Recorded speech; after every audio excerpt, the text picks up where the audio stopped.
Why is God hidden? Why does it appear that God is invisible? Why is he hidden from us? That's a question that believers have been grappling with for millennia. It's also a question that among atheists, I think is probably considered the number one, for many atheists, it would seem, it is considered the number one argument against the existence of God. Because they say that, look, an all-powerful being, a being who is responsible for creating all things, who rules over all things, he would not remain invisible to us. He would reveal himself unmistakably, especially if he looks upon it and you think, well, if I were God, and I created this world of people, and I looked and I saw this world, and I saw especially that people were falling away from belief, and there was so much suffering and misery and pain and so forth. Well, then I would appear. I would make myself clear. I would say, hey, everybody, listen up. Look, here I am. Here's God. Here's what I want you to do. Here's how I want you to live. I wouldn't pass down these truths in a book, in an ancient book. I wouldn't trust other humans to impart the knowledge. I would just appear and I would make it clear. I think that's kind of the atheist argument. And I think even non-atheists, even believers, have had moments of wondering this. I think we all probably have. We've all grappled with this question. I know I'll admit that I've had moments in prayer sometimes where I say to God, God, if you would just reveal yourself to me. I mean, can you just reveal yourself? Can you come out of the shadows just for 1 second and just show me your glory in all of its fullness, just for 1 second? That's all I'm asking for, just 1 second. Just 1 second. If I had just 1 second, just a blink of an eye, if I had a 1 second vision of heaven, of the supernatural realm, of the world that lies beyond this one, if I had just that 1 second, that would be enough to sustain me for the rest of my life. I could live for 100 years, for 1,000 years on just that 1 second. But the vision never comes. It's never come to me. It's never come to most of us. And I think for most of us, it never will come, at least not in this life. Why? Well, I think that I'm going to offer 3 answers to that question. And these are not, I'm not claiming that these are the 3 answers. I'm just saying that these are 3 answers. They may not even be the best answers. But as I've thought about this problem, this is what I've concluded. Why is God hidden? First answer, and the most obvious answer, is that he isn't hidden. At least not in the way and not to the extent that atheists would claim. God has revealed himself to mankind countless times through the ages. And as a Christian, I would say, of course, that the greatest and most definitive revelation came in the person of Jesus Christ. Jesus was born, he ministered on earth, he performed miracles, he was crucified, he was resurrected, and then he ascended. And he was not hidden during that time. And these events themselves were not hidden. And since then, and before that, God has revealed himself in other ways to other people. And there again have been countless stories of visions and supernatural events and miraculous, unexplainable healings and so forth. So all of these things, and you can choose to disbelieve these signs, and you can choose to disbelieve in God, and you can choose to disbelieve in Jesus Christ, and all of that. But if you do, you must admit that you are not disbelieving a hidden God, because that is not the God that we believe in. We believe in a God who has revealed himself repeatedly to the human race. So we do not believe in an entirely hidden God. Second answer, the hiddenness of God, the so-called invisibility of God, is somewhat of a relative thing. It's a matter of perception, you might say. Because in the Middle Ages, for instance, God was seen as this utterly self-evident truth. Because a man of that time would look around himself and see God revealed in pretty much everything. He would see the beauty of nature. He would see, he would look up at the sky and see the vastness of space. He would see the mountains and trees and oceans. He would look at his fellow man. He would look within himself and see his own self and his own mind and his moral awareness. And he could look at poetry and art and listen to music and on and on and on. And all of this to him was a clear indication of God's presence. So if you had said to him, "Where is God?" he would have looked back at you and he would have said, "What do you mean, where is he? He's all around you. Look around. He's everywhere." And I think that was the correct perspective. And when I have demanded in prayer at times in moments of weakness, when I have demanded that God reveal himself to me, I can imagine God making the same response to me and saying, "Look around you. I have revealed myself. I'm everywhere." Third answer. The last two answers were not entirely sufficient. I think they're necessary, but not sufficient. Because the atheist will respond and say, "Okay, so you say that God was incarnate on earth 2,000 years ago. He revealed himself to a very small smattering of people who existed back then. And okay, so God has allegedly performed miracles and all these wondrous signs for again, a small fraction of people through the ages. And okay, so you say that the beauty of nature and all that stuff is supposed to indicate God's presence. Fine. But all of that gives rise to another question. If God exists, and if he is willing to reveal himself through miracles and through curing the blind and through raising the dead and through even through coming here and being raised himself from the dead, then why doesn't he cut out the guesswork entirely? Why doesn't he just appear to us in the sky as this immense, beautiful, heavenly figure and speak to us, to all of us, and say, "Hi, I'm God. Here's what I need you to do. Here's the meaning of life. Here are the things that you need to, here's how you need to live. Let me lay it out for you." He could make himself unmistakably, unavoidably, absolutely evident to everyone on earth. But the fact is that he hasn't. Why? Now, I think that's a reasonable objection. Because it's true that even though he's revealed himself to us, as a Christian, we must admit that he has chosen to reveal himself in a way that still allows us to deny his existence.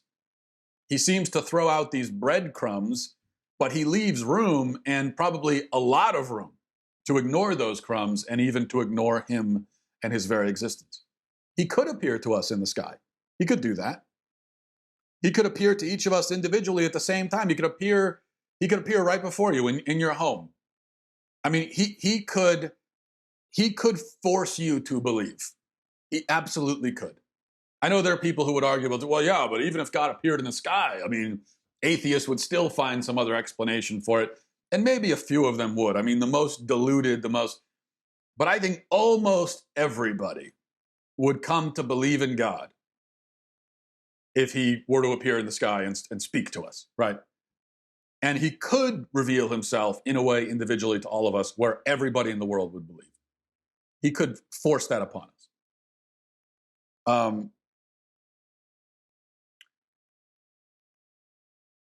He could, so if the whole point is to believe and nothing more, then he could force that. And in fact, one day he will force the issue, one way or another. One day we are all going to believe in God one day. Nobody in the afterlife, no matter where they are, heaven or hell, none of them are atheists. Because when you stand before God in judgment, there's not going to be any disbelieving. There's not going to be any way around it.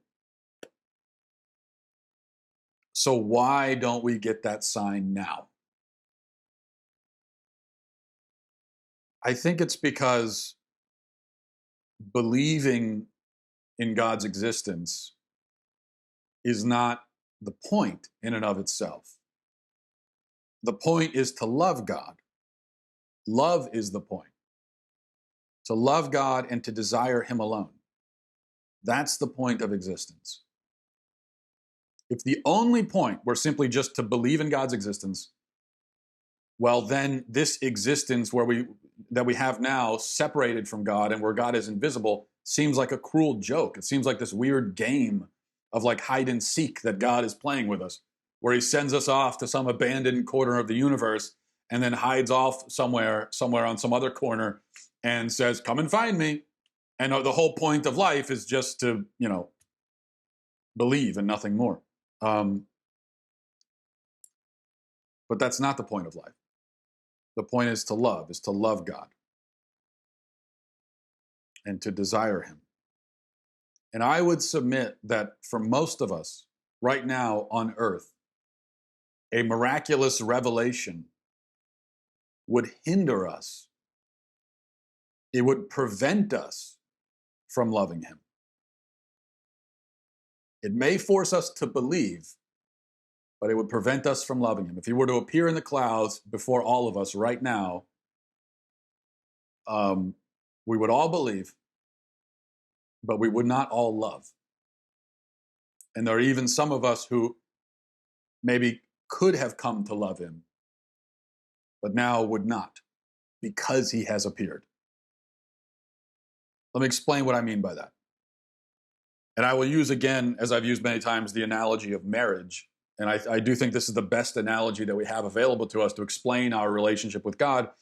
And it is the analogy that God the Father and God the Son both make repeatedly in Scripture. So I'm pretty confident in the analogy because it's the one that God Himself relies upon. So think about it. If you're a man, think about when you first met the woman who would be your wife. Think about that moment when you first met your wife and you saw her and she was beautiful and she was full of life and energy and you were captivated, you were enchanted, you were infatuated, right? Now, oftentimes we'll call this falling in love. And there are people who will say, I fell in love with my wife. It was love at first sight. I fell in love instantly. But really, and when you get married and you've been married a while, and you have a little bit of maturity, and you start to understand, you realize that wasn't love at all. You didn't love your wife the moment that you saw her. There was not love at first sight. You didn't fall in love with her a second after laying your eyes on her. You couldn't. You didn't know her. You had almost nothing to go on besides her looks, which was really, if we're being honest, the main thing. I mean, in the first few seconds of meeting her, in the first few moments, in the first few days, probably in the first few months, one of the primary things attracting you to her was that she was beautiful. And you had a pretty surface level understanding of her personality as well, but that's it. That's all you had. You had her looks and you had what you knew of her personality, which was not much because you didn't know her that well. So no, this wasn't love. This couldn't be love.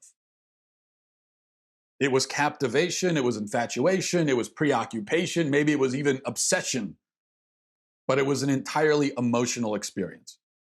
In order for true love to develop and for a lasting marriage to be formed, these initial fireworks, this emotional experience, these emotional hysterics have to cool down. And we'll often call this we'll say, well, the in love phase is ending. But actually the opposite is true. It's such a stupid way of looking at it. When that infatuation starts to cool in a marriage, we say, oh, well, the in love phase is, no, the exact opposite is true. Now here's the part where it is actually possible to be in love. The state of being really in love begins when that initial phase ends. So it's precisely when infatuation, emotion, and sexual attraction are no longer the number one driving forces in your relationship. Not to say that they're gone, but when they are the driving forces, well, then you cannot really be in love, because that's not love. It's when those things kind of take a backseat to something else, when something deeper, something calmer, something more real becomes the bond that ties you together at that moment. That's when you can really love. In other words, there is really love. There is really a marriage when you get to the point where you're choosing the other, you're choosing your wife willfully, and not because you're almost forced to choose her because your emotional attraction to her is so strong. Think about the ridiculously intense, quote, relationships between like 15-year-olds in high school. Think about a 15-year-old boy and girl. They're dating and they're absolutely obsessed with each other for 5 months. And then in the 6th month, they hate each other. But during that 5-month stretch, they had almost no choice but to be with each other because their attraction was so intense and so primal and so physical that they had almost no choice. They were obsessed with each other. There was no love there whatsoever. No matter how much they said, "Oh, I love you," they didn't love each other. They didn't even know each other. This was just nothing but pure attraction. And then when it started to wane just a little bit, everything fell apart because there was no love there whatsoever. How does this relate to God? I'd say it relates in this way. If God were to reveal himself to all of us right now in his glory, if he were to appear in the sky before all of us, if he were to appear right now before you in your home,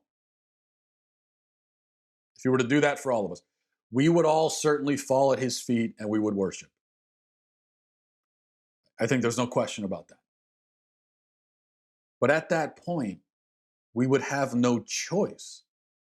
Our emotions responding to this inconceivable event would force us to fall and cower before this immense, all-powerful being. It would be something like laying eyes on your spouse for the first time, except magnified by 1 billion, by 1 trillion, magnified infinitely. And just as that emotional infatuation actually prevented for a time true love from forming, so too would love be prevented from forming as you look upon this beautiful, terrifying, awesome being. Now, you would believe in this being, certainly, and I think you would fear him. And you would, in a sense, worship him. But if you didn't go into that meeting already loving him, then how could you possibly love him now? How could you think clearly enough to love him? If you were too overwhelmed by the sight of your spouse to truly love them on sight, would you not be 1 billion times, 1 trillion times more overwhelmed by meeting God? And thus, would it not be 1 billion times, 1 trillion times harder to begin loving him then? And if the point of life is to love God and not merely to believe that he exists, but if the point is to love him, then would that purpose not be hindered, even prevented by this spectacle that we're all asking for?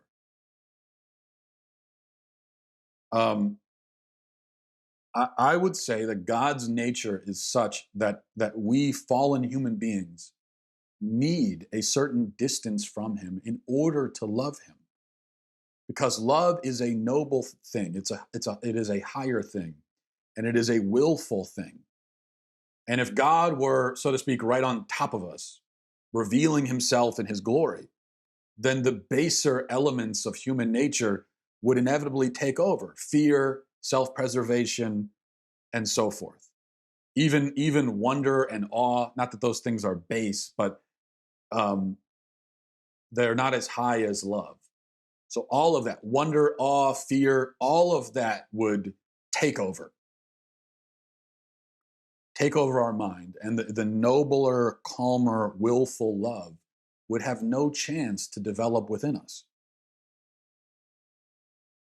So it makes sense then, I think, why God reveals himself in the way that he does, with these kind of crumbs, with these hints, with little glimpses into a beauty and a reality beyond our own, but still with that separation and with that distance.